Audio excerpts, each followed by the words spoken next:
कहानी चल रही थी प्रातः क्लास 31 मई 1967। बात चल रही थी बाप को याद करना गोया शांति का वर्षा लेना, और शांति में तो सबको जाना होता है। शांति में जाने से तुम्हारी आयु भी बड़ी होती है, और अशांति में रहने से आयु घटती जाती है। काया भी निरोगी होती है, काहे से? शांति में रहने से। सिवाय बाप के और कोई तुमको शांति धाम में नहीं ले जा सकते। सब अशांत बनाते हैं, रोगी बनाते हैं।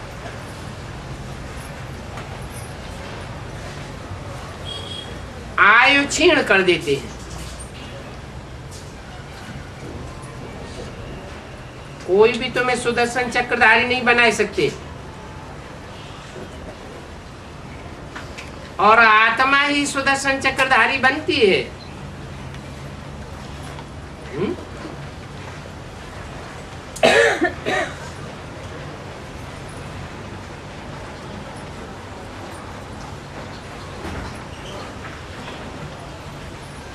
जड़ जीव जंतु सुदर्शन चक्रधारी नहीं बनते।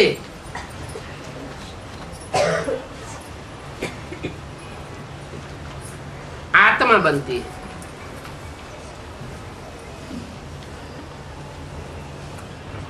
वो बाप भी है, क्योंकि सृष्टि के आदि मध्य अंत का ज्ञान उनके पास है।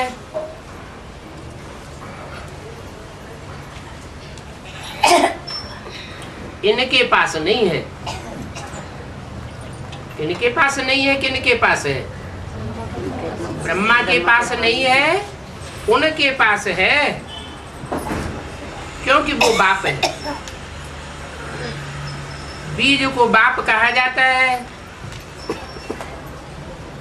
माता को बीज नहीं कहा जाता। माता को क्या कहा जाता है? धारिणी कहा जाता है। बीज को धारण करने वाली है।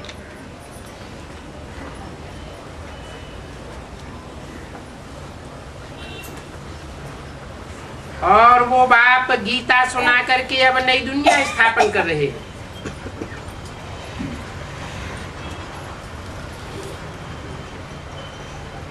वो गीता तो मनुष्यों की बनाई हुई है।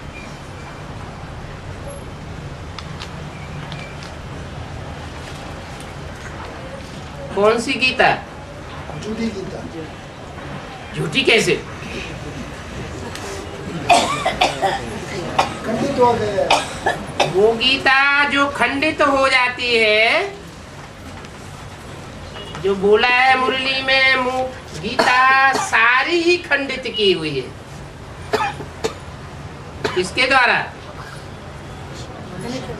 मनुष्यों के द्वारा।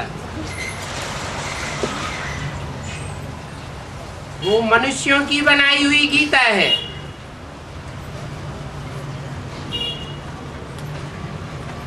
उसमें छाप किसकी डाली हुई है?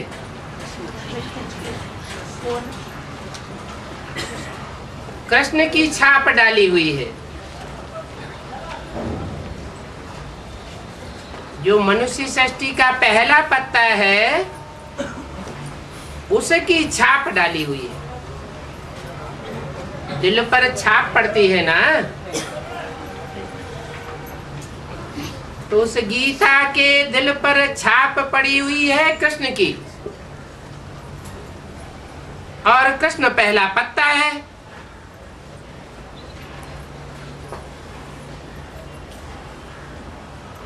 फिर बाप कौन है? बीज है बाप।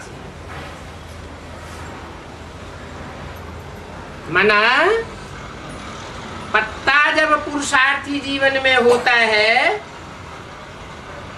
साकार जीवन में होता है तो बीज रूप स्टेज धारण नहीं करता अपने साकार शरीर से। इब्राहिम, बुद्ध, क्राइस्ट, गुरु नानक सब अपने अपने धर्म के बीज हैं। सब निराकारी बीज रूप स्टेज धारण करते हैं।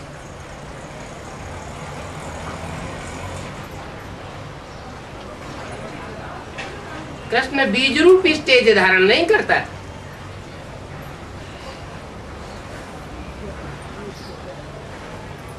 ब्रह्मा के इतने भी चित्र हैं। ब्रह्मा कहो, ब्रह्मा और सतयुग में कृष्ण कहो, बात तो एक ही है। ब्रह्मा पुरुषार्थी जीवन है और कृष्ण प्रारब्ध का जीवन है।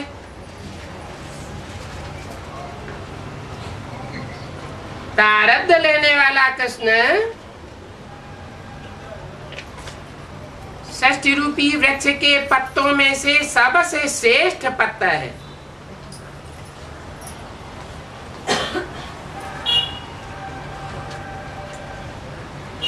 मनुष्य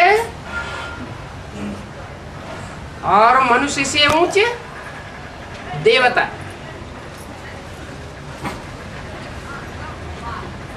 देवताओं के रूप में जन्म लेने वालों में सर्वोपरि।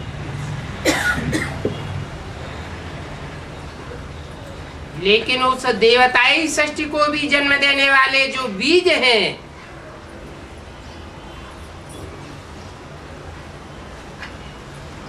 वो बीज रूप स्टेज को धारण करने वाले। और राधा कृष्ण जैसे 4.5 लाख बच्चों को जन्म देने वाले। तो जो बच्चों के रूप में जन्म लेने वाले हैं वो है आधार।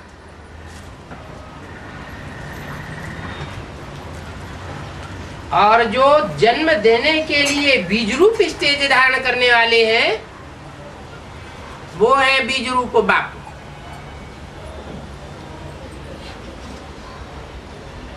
बाप बैठ सारा समझाते हैं।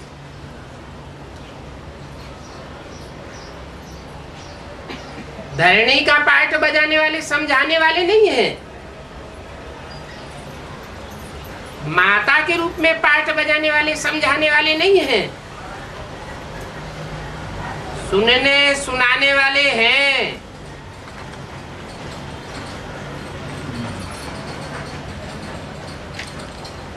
परंतु आत्मा नहीं बनते हैं। अपने पुरुषार्थ से बीज रूप आत्मा बन जाए सो नहीं बनते।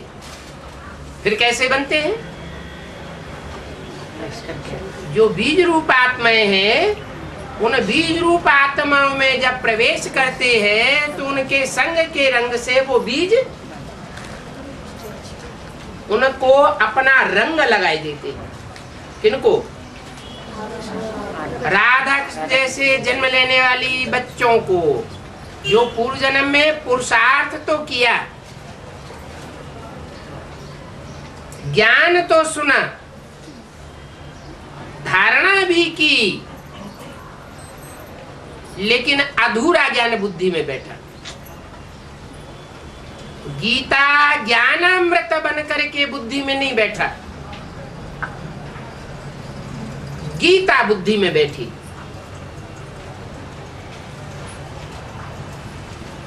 गीता के 2 रूप हो जाते हैं। एक मनुष्यों की रची हुई गीता और एक भगवान की रची हुई गीता। भगवान की गीता से 1 सेकंड में ब्रह्मा सो विष्णु बन जाता है। और मनुष्यों की बनाई हुई गीता से 5000 वर्ष में नहीं तो 2500 वर्ष में सृष्टि स्वर्ग से नरक बन जाती है।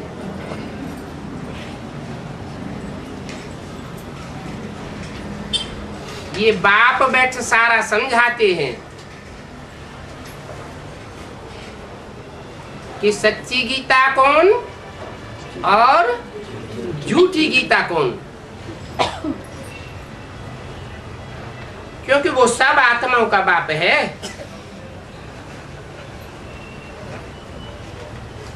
जिन जिन आत्माओं का बाप है वो सब बच्चे आपस में भाई भाई हो जाते हैं।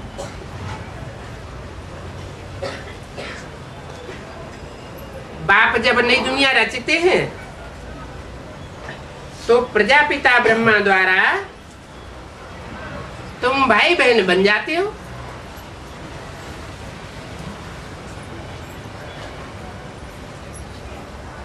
हर एक ब्रह्मा कुमार कुमारी है।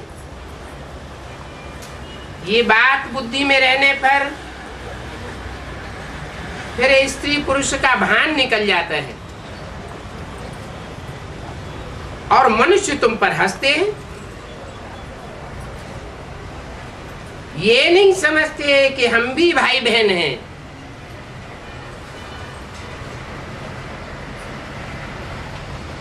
कैसे भाई बहन हैं?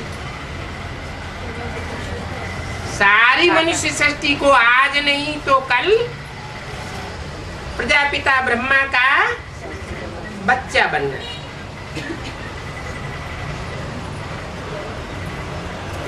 बाबा रचना रचते हैं तो भाई बहन हो जाते हैं।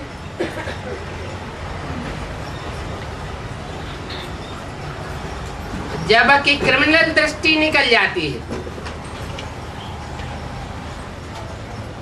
इसीलिए गंधर्व विवाह गाया हुआ है।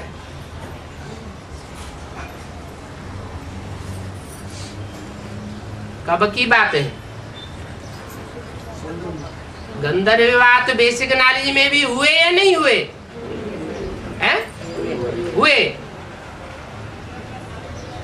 फिर भाई बहन या भाई भाई बने? आत्मा आत्मा भाई भाई बने क्या? भाई बहन की दृष्टि आई क्या? नहीं बने तो फिर बनेंगे कब?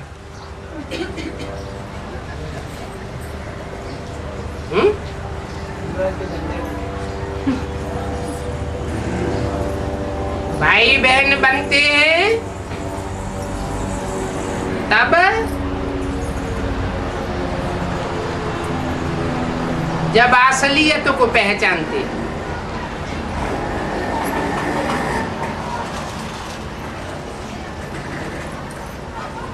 दो मालाएं तैयार होती है, एक ब्रह्मा सो विष्णु की माला।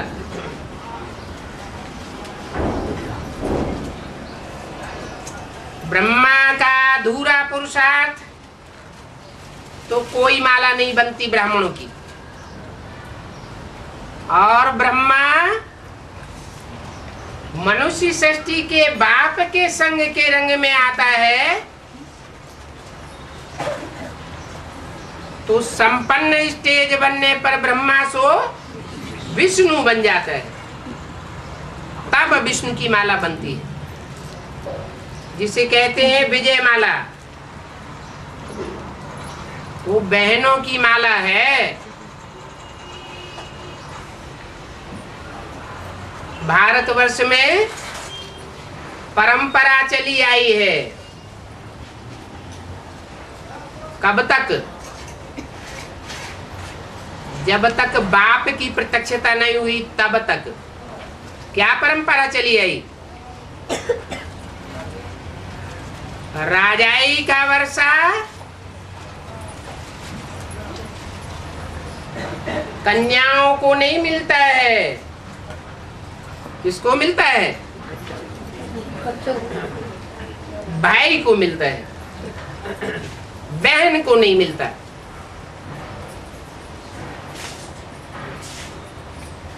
हर घर परिवार में पुरुष अपने घर का राजा होता है। यथा राजा तथा प्रजा। प्रजा भी क्या करती है? 63 जन्मों में भारतवर्ष में प्रजावर्ग ने अपना वर्षा भाई को दिया या बहन को दिया? पुत्र को दिया या पुत्री को दिया? पुत्री को दिया। ये परंपरा कहाँ से पड़ी है? कैसे? जो पुरुषार्थी जीवन में अम्मा को फॉलो करने वाली बनी,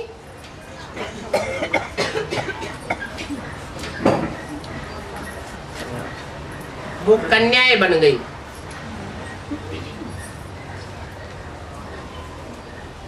रानी बन सकती हैं, लेकिन राजा नहीं बन सकती।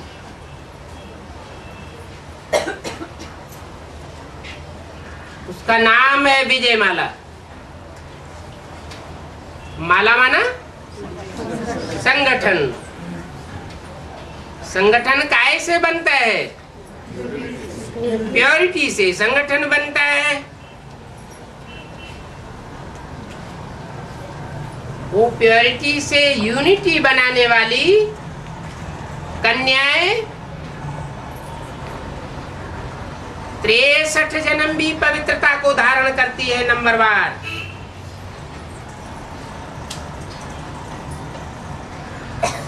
और भारत में भारतीयों की राजाई बची रहती।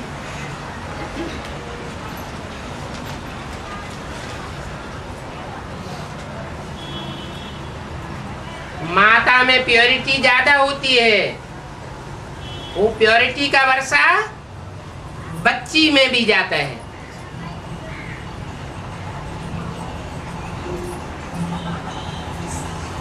ये प्योरिटी की पढ़ाई पढ़ने में कौन ज्यादा तीखे जाते हैं? आज भी देखा जाए तो कन्याएं तीखी जाती हैं।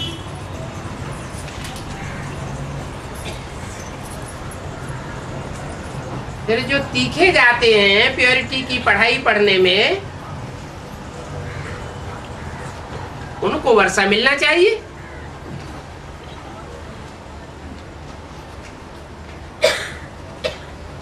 भगवान भगवान बन करके आता है तो अन्याय क्यों करता है?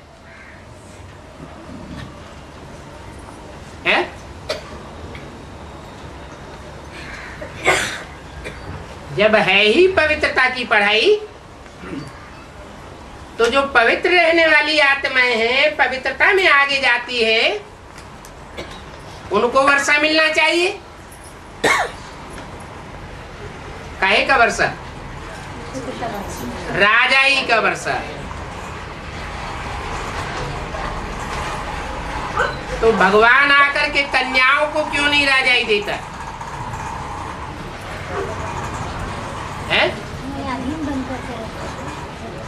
हाँ, ये विशेषता है। जो कन्या का जीवन धारण करके आधीन होकर के रहती है, उसकी पवित्रता अक्षुण्ण रहती है। भारतीय परंपरा ऐसा कहती है। और विदेशी परंपरा में क्या होता है? कन्याएं बचपन से ही स्वतंत्र हो जाती है। माँ बाप की अधीनता में नहीं रहती।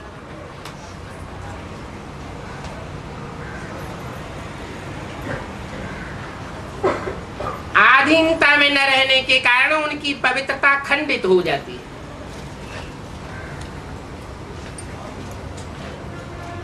इसलिए भारत की माताएं गाई हुई है। भारत की माताएं अव्यक्तवाणी में क्या बोला है उनके लिए? भारत माता शिव शक्ति अवतार अंत का यही नारा है। अंत का नारा है, आदि और मध्य का नारा नहीं है। उन माताओं ने भी आदि में और मध्य में वो करिश्मा नहीं दिखाया।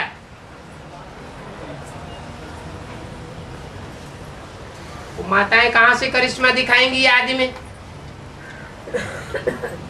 जो बीज रूप बाप है,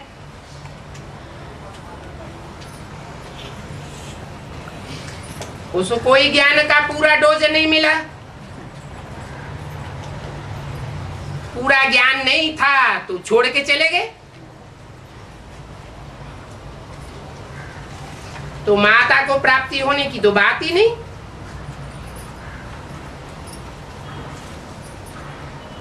वो बेसिक नॉलेज की बात हुई। एडवांस नॉलेज में भी जमदे जामदे नहीं हो सकता। ऐसे नहीं कि 76 बाप का प्रत्यक्षता वर्ष है,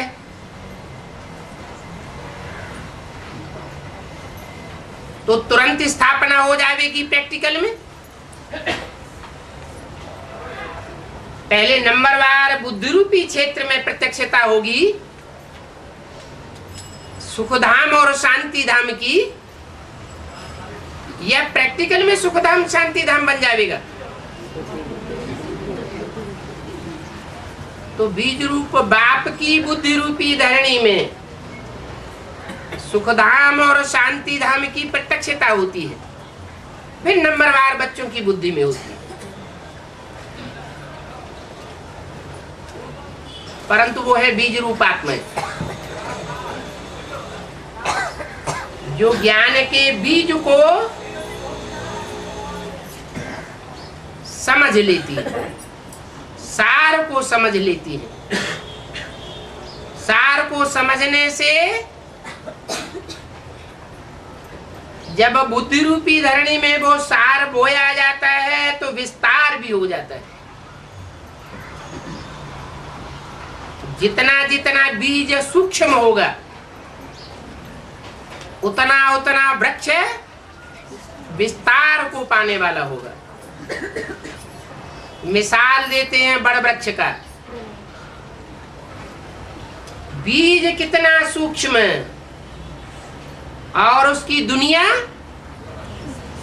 कितना विस्तार को प्राप्त करती है।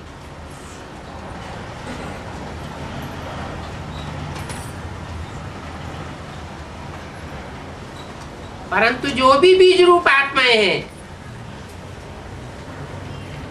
उनका बीज कौन?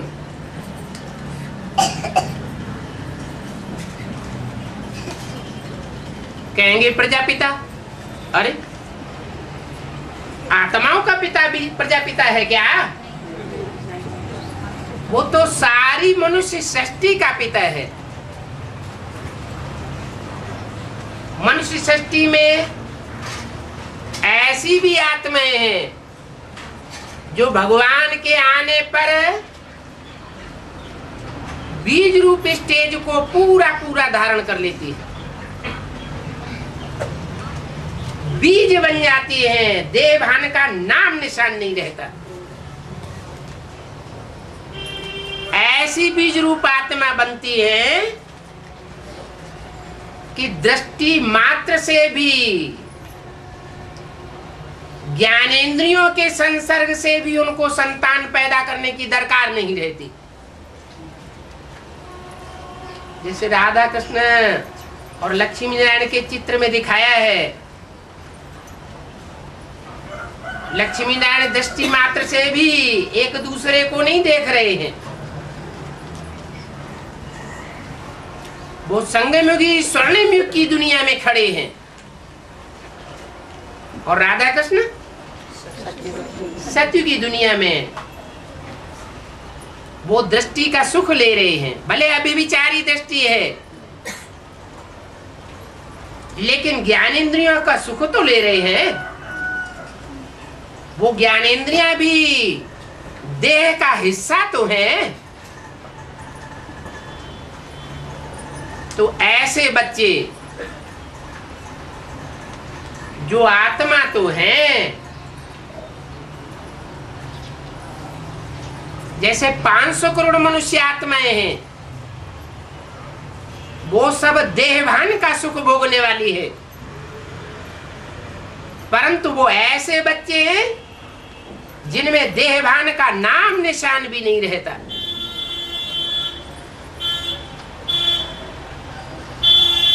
संपूर्ण आत्मा बन जाते हैं।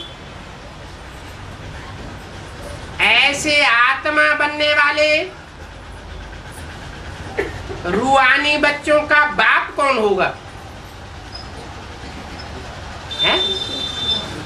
प्रजापिता तो हो नहीं सकता। वो तो देह अभिमानियों का भी बाप है।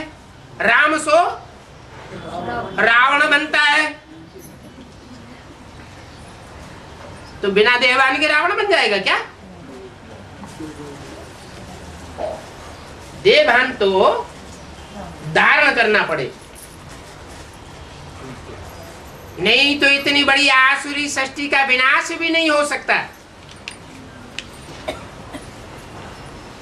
जो गीता में लिखा हुआ है,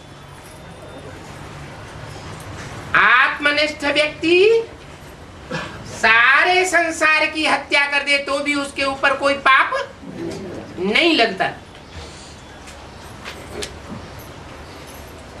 देवभान के बगैर हत्या करेगा क्या? है? देवभान होगा तब ही तो विनाश होगा।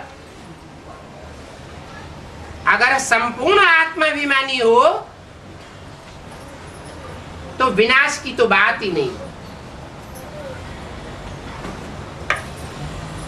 दुखधाम स्थापन करेगा, सुखधाम स्थापन करेगा या शांति धाम स्थापन करेगा, इस षष्ठी के ऊपर। साकार षष्ठी में क्या निर्माण करेगा? शांति धाम बनाएगा। शांति धाम बनाने का निमित्त बनेगा अगर संपूर्ण बीज रूप स्टेज को धारण करेगा। देहभान होगा तो विषय विकार भी होगा।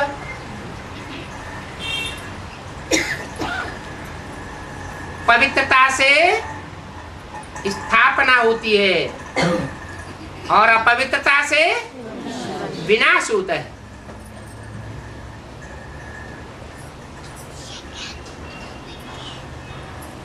तो ऐसी बीज रूप स्टेज धारण करने वाली आत्माओं का बाप कौन?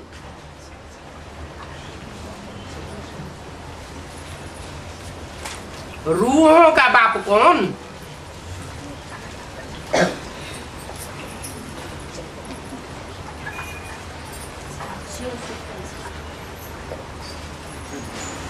जो रूहों का बाप है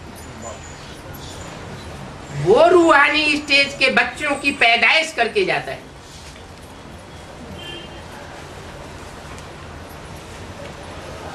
बाकी जितने भी बाप हैं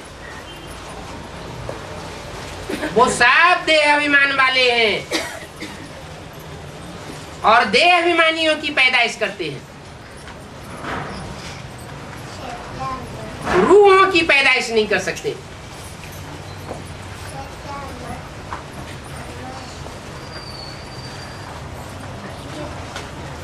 प्रजापिता भी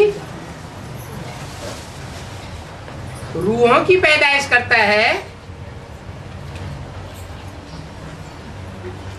या देह अभिमानियों की पैदाइश करता है? हैं? अरे देहधारी होगा तो देहधारियों की पैदाइश करेगा। रूह होगा तो रूहों की पैदाइश करेगा। रूहानी बाप है शिव,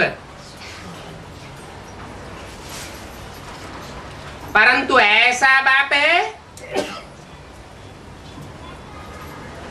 जो अपना शरीर धारण नहीं करता, सदैव रूहानी स्टेज में रहने वाला है और इस सृष्टि का जो बड़े से बड़ा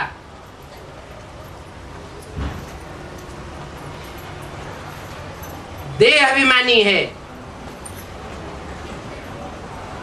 उसमें प्रवेश करता है और प्रवेश करके उसको क्या बनाता है? आत्मा अभिमानी बनाता है। और आत्मा अभिमानी कैसा बनाता है? आप समान।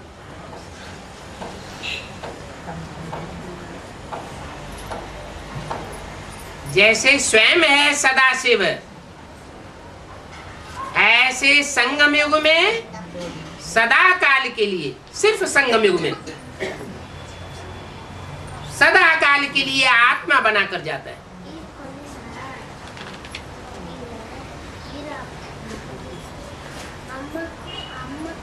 2-4 सेकंड, 2-4 मिनट, 10-15 दिन, महीने, 2 महीने, 2-4 साल के लिए नहीं, जब तक संगम युग है तब तक के लिए वो आत्माभिमान को जब चाहे धारण कर सकता है। जब चाहे तो शरीर धारण करे और न चाहे तो न धारण करे।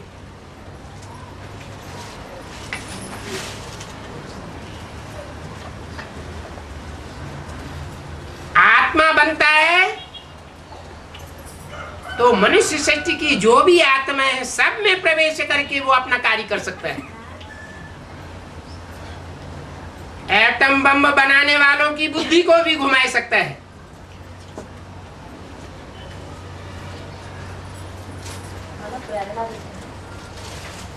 वो सब देह अभिमानियों का बाप है।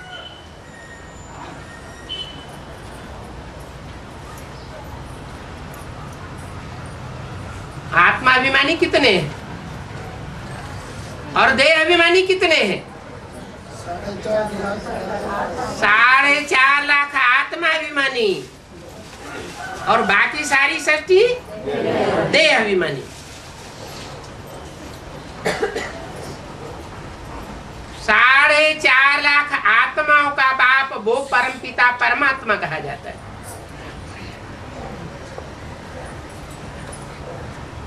जो परमपिता आत्माओं के बीच में हीरो पाठधारी आत्मा में प्रवेश करके परमात्मा बन जाता है। कैसी आत्मा? परमात्मा बन जाता है। बन जाता है, पहले था नहीं परमात्मा। क्यों? सुप्रीम सोल पहले परमात्मा नहीं था। कंपैरिजन तब ही किया जा सकता है जब शरीर में प्रवेश करे। दूसरे धर्म वाले तो मानते ही नहीं है क्या कि सुप्रीम सोल इस सृष्टि पर साकार तन में प्रवेश करता है। इसलिए वो परमात्मा का सही अर्थ नहीं निकाल पाते। वो क्या नाम देते हैं? उन्होंने नाम दिया सुप्रीम सोल, लेकिन वो जानते नहीं है कि सुपरमेसी कैसे बनती है।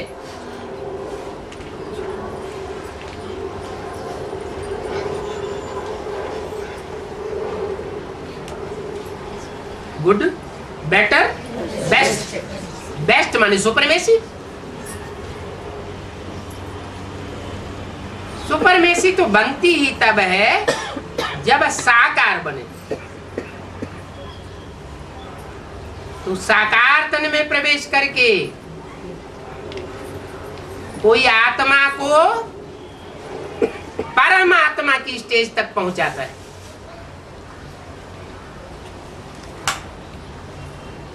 ये परमात्मा टाइटल जो है वो शिव सुप्रीम सोल का है या जिसमें प्रवेश करता है उसका है? क्यों?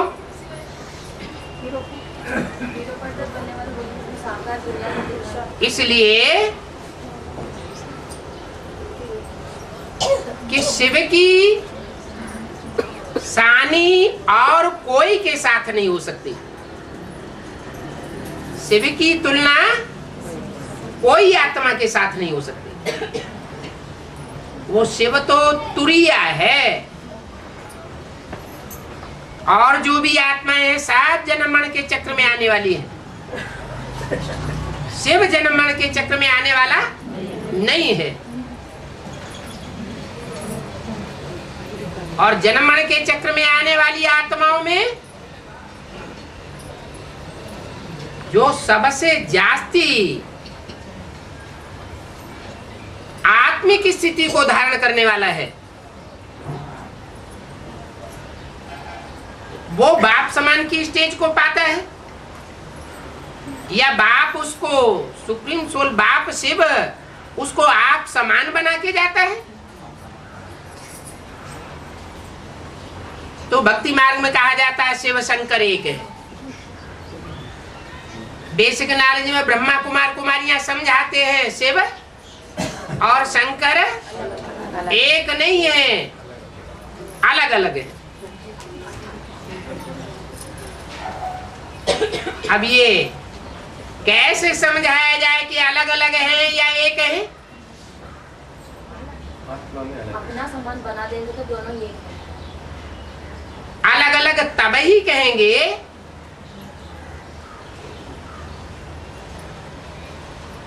जब कोई अलगाव की बात साबित होती हो।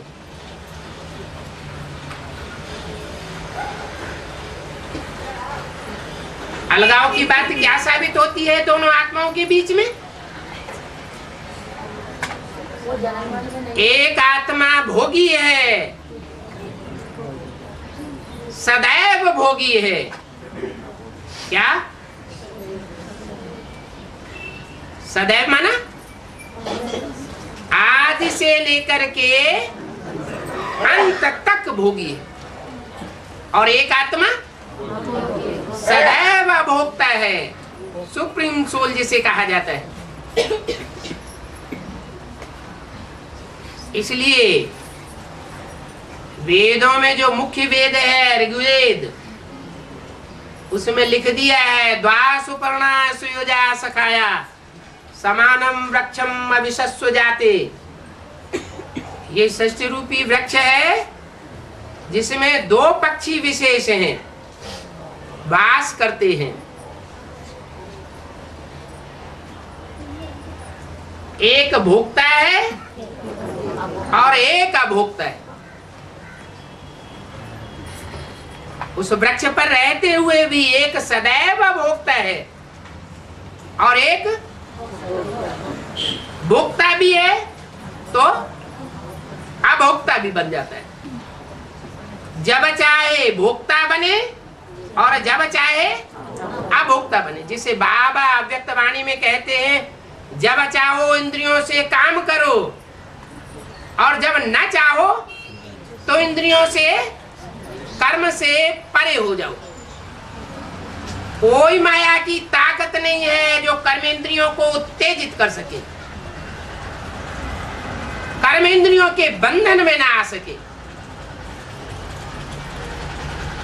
ऐसी स्टेज को कहा जाता है अभोक्ता। जब चाहे तो कर्मेंद्रियों से भोग करे। कहां भोक्ता बनना है, कहां अभोक्ता बनना है, ये ज्ञान सदैव बुद्धि में रहे। ऐसे नहीं कि इंद्रियां वशीभूत कर लें।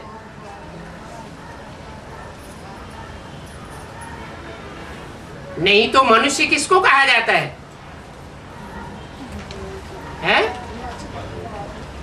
जो इंद्रियों के वशीभूत हो जाता है उसको मनुष्य कहा जाता है।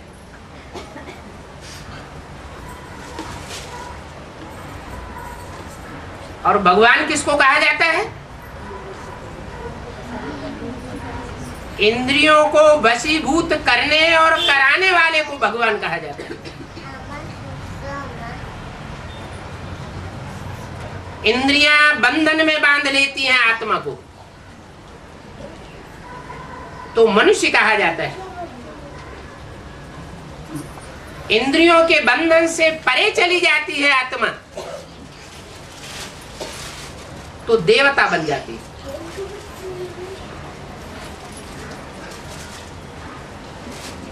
आत्मा सो परमात्मा भक्ति मार्ग में कह देते हैं।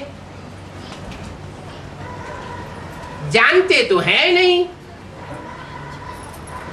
कि कौन सी आत्मा परमात्मा बनती है।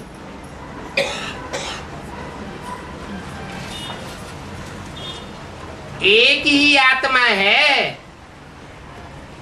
जो परमात्मा पार्ट बजाती है, वो भी सदा काल के लिए नहीं, सिर्फ संगम युग की बात है। इसलिए कहते हैं आत्मा कभी मरती नहीं।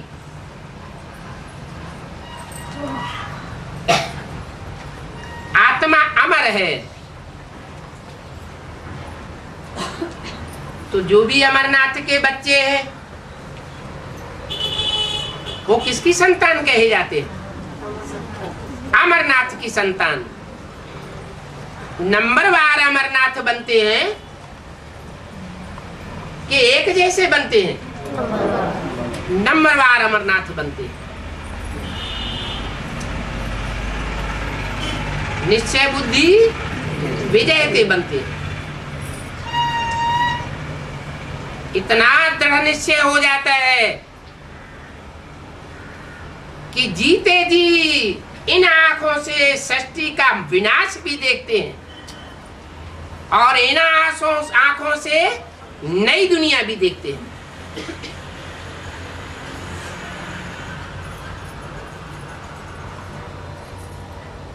उनकी आंखें भी अविनाशी हो जाती हैं।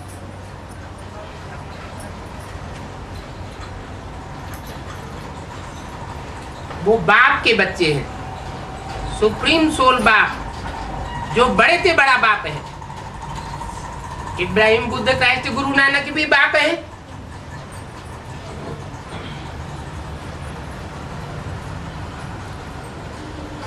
लेकिन उनको सुप्रीम फादर नहीं कह सकते, कोई कहते भी नहीं है।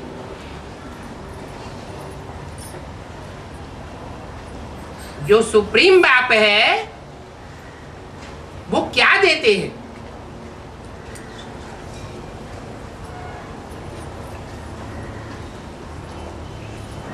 छोटा वर्षा देंगे या बड़ा वर्षा देंगे? क्या है बड़े से बड़ा वर्षा है? गति सदगति तो 500 करोड़ को भी मिलती है।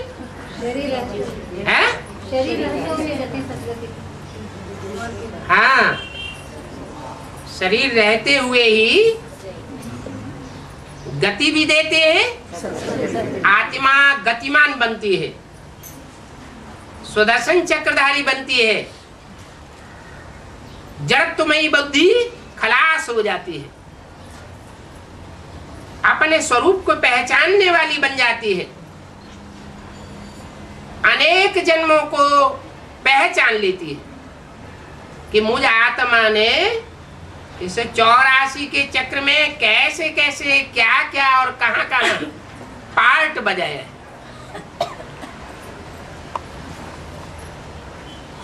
गतिमान भी होती है और शरीर रहते सुख भोगती है, दुख नहीं भोगती, माना सदगति होती है। ऐसी गति और सदगति 4.5 लाख आत्माओं के अलावा और कोई की नहीं होती।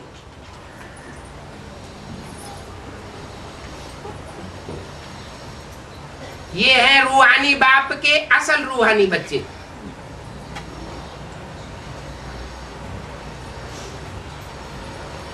जिनको बाप का राजाई का वर्षा मिलता है। क्या पढ़ाई पढ़ते हैं? राजयोग की पढ़ाई पढ़ते हैं। जो राज सिवाय परमपिता परमात्मा की और कोई सिखा ही नहीं सकता।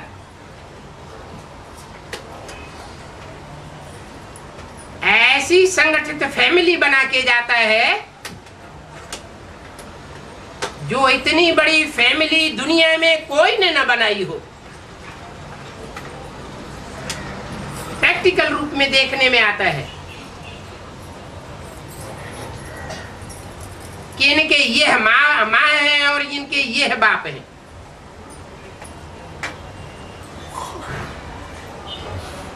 वो फैमिली का संगठन देखने में आता है संगठन रूपी माला भी देखने में आती है।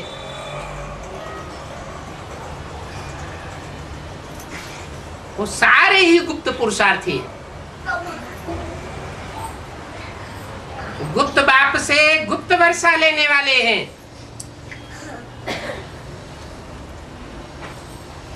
उनका दान गुप्त, जो उस लिस्ट में नहीं होंगे वो अपने दान को प्रत्यक्ष करते रहेंगे।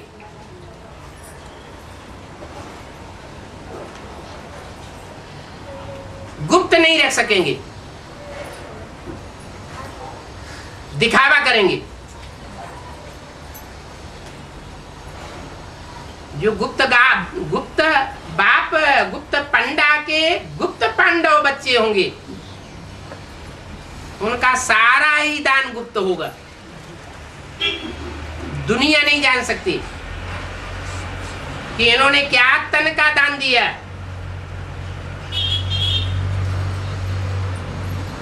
दुनिया की नजर में प्रत्यक्ष नहीं होगा। तन का दान दिया, अपने तन का दान दिया, अपने बीवी बाल बच्चों के तन का दान दिया, अपने संबंधियों के तन का दान दिया। बाहर की दुनिया वालों को पता नहीं लग सकता।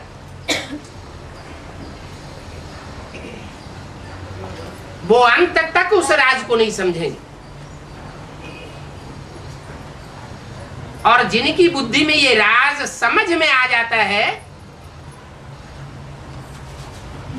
वो राजदार बाप के राजयोगी बच्चे बन जाते हैं और गोप गोपियों की लिस्ट में आ जाते हैं। जिन्होंने गुप्त रह करके सारा कार्य किया।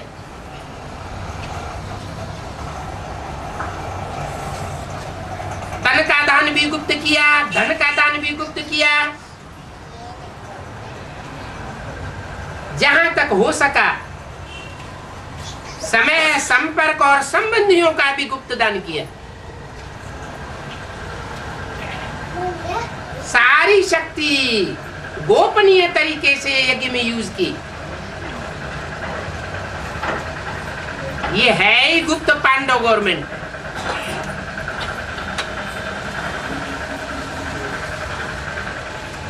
पांडव गवर्नमेंट क्यों कहा जाता है?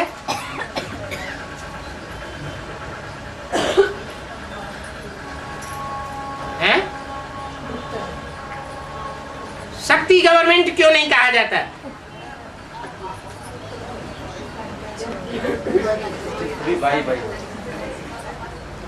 पांडव गवर्नमेंट इसलिए कहा जाता है तो राजाई पाने वाले जो बच्चे हैं वो आत्मिक स्थिति में रह करके रूहानी शासन में बांधने वाले हैं।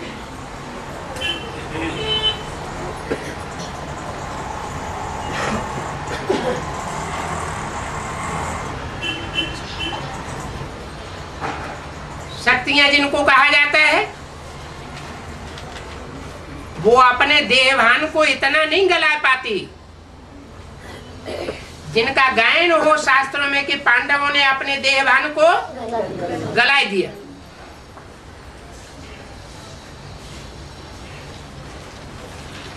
इसलिए भगवान का एक रूप है गॉड मदर और एक रूप है गॉड फादर। ब्रह्मा के रूप में है गॉड मदर और प्रजापिता के रूप में है गॉड फादर। इसलिए मुरली में बोला है वास्तव में यह ब्रह्मा तुम्हारी जगदम्बा है परंतु तन पुरुष का है। इसलिए कन्या माताओं के चार्ज में इनको नहीं रखा जा सकता। इसलिए इंचार्ज कौन बनाई जाती है? ओम राधे जगदम्बा सरस्वती।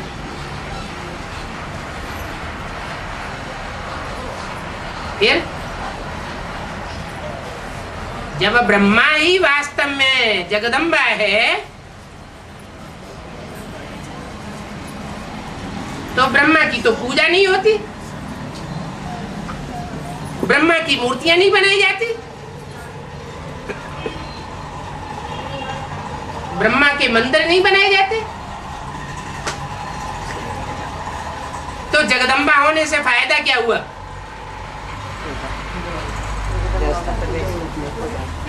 फायदा तब होता है जब वो ब्रह्मा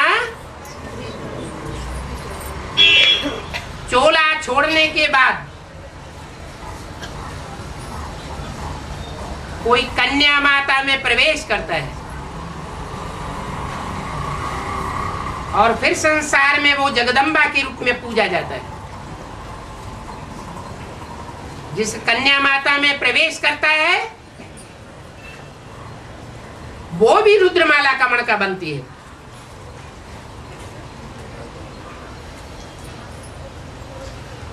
जिसके लिए दिखाया जाता है कि पहाड़ को क्या किया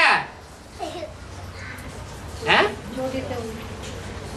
सबसे छोटी जो उंगली है उस उंगली के ऊपर पहाड़ को उठा लिया।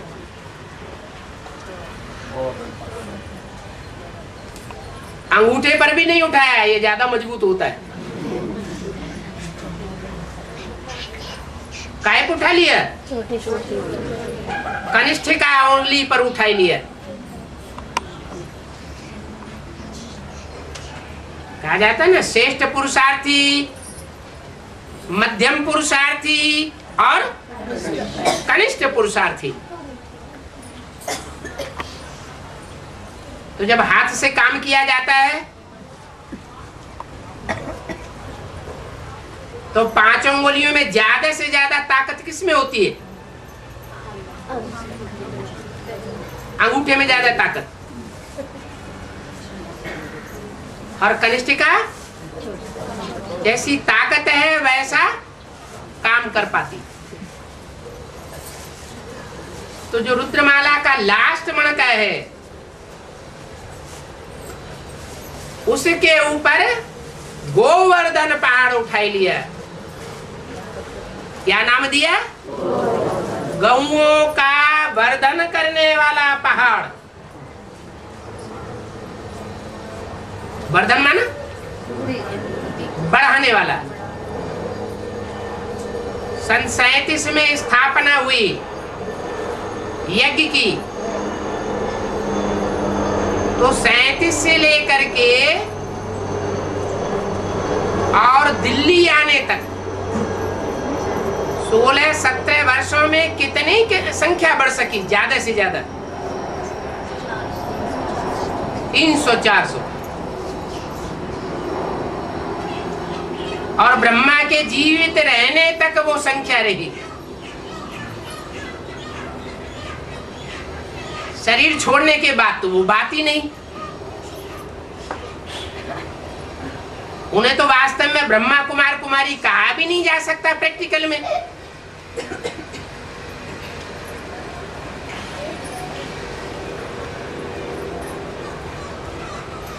एडवांस में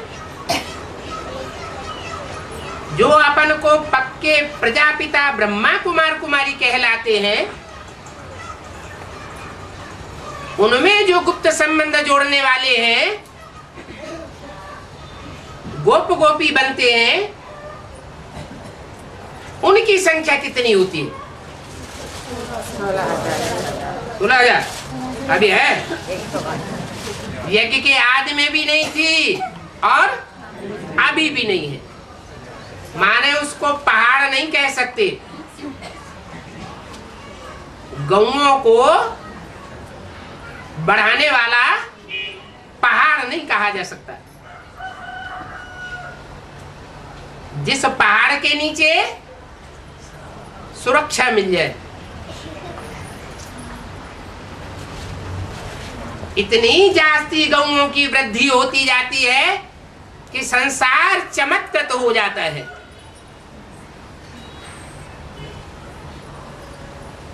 और कैसा भी नास्तिक से नास्तिक न हो, वो भी सर झुका देता है। यही भगवान है।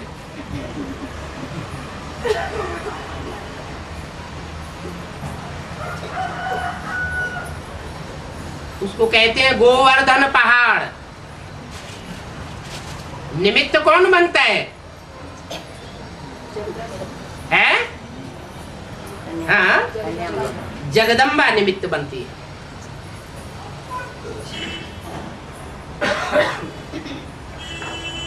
अभी टाइटल धराए रखे हैं बेसिक नॉलेज में दीदी दादी दादाओं ने। वर्ल्ड मदर अखबारों में छपाई दिया है, किताबों में छपाई दिया है,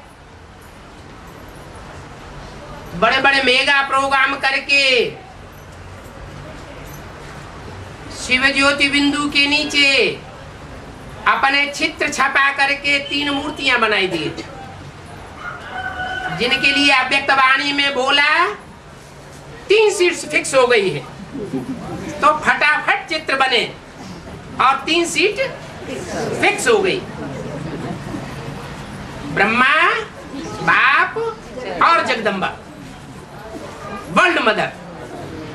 क्योंकि मुरली में बोला है शंकर की जगह मम्मा को बैठाया होता तो समझाने में सहज हो जाता। इसलिए जगदम्बा को हमेशा मेगा प्रोग्राम का जो चित्र होता है उसमें जगदम्बा को ऊपर दिखाया जाएगा, क्योंकि वर्ल्ड मदर है ना।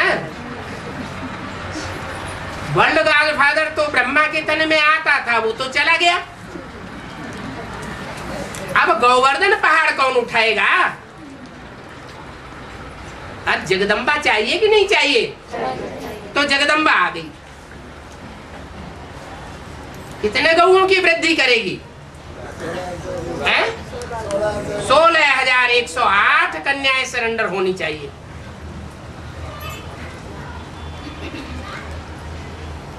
उधर अव्यक्त वाणी में बाप दादा ने बोल दिया 3-4 साल पहले, शायद 6 साल पहले,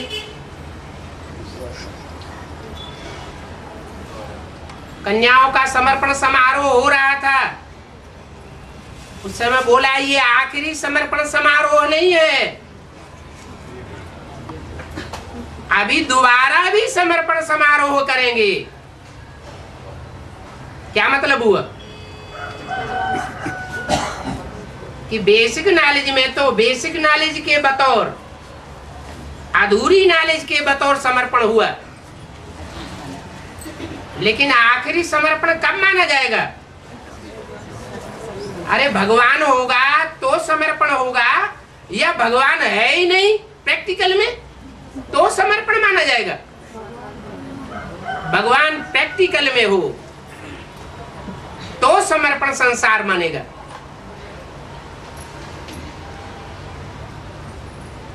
इसलिए बोला कि दोबारा समारोह समर्पण भी मनावेंगे। भविष्य के लिए इशारा दे दिया।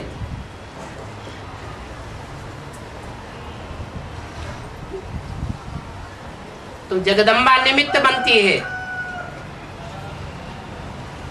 16,000 कन्याओं माताओं को संभाल करने के लिए।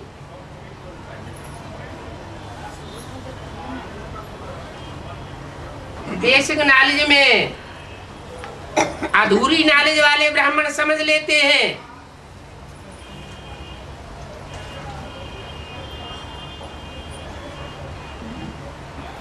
कि जगदम्बा ये है, अब एडवांस वाले समझ लेते हैं कि जगदम्बा ये है।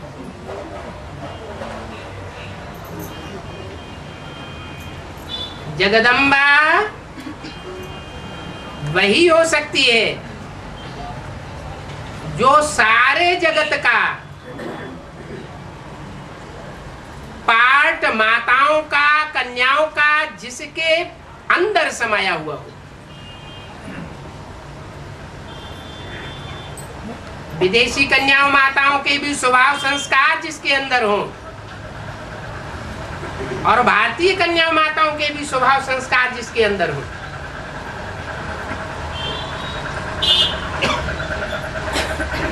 वो बीज है सारी सृष्टि की कन्या माताओं का बीज।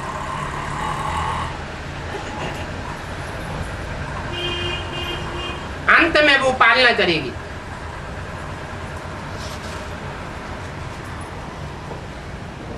इतनी बड़ी पालना के निमित्त बनना कोई मासी का घर नहीं है, साधारण काम नहीं है। भक्त लोग तो ऐसे ही गाते रहते हैं जय माता दी, जब जोश में आके गाते हैं जय माता दी, तो क्या उनको याद रहता है कोई पीछे से जय पिता दी भी है? इनको पढ़ाई पढ़ाने वाला? ये बात उनकी बुद्धि में नहीं रहती, बेसिक नॉलेज में भी नहीं रहती। एडवांस नॉलेज का गढ़ खड़ा होता है तो भी जो भक्त आत्माएं हैं उनकी बुद्धि में ये बात नहीं रहती। क्यों? क्योंकि बाप गुप्त पार्ट बजाता है।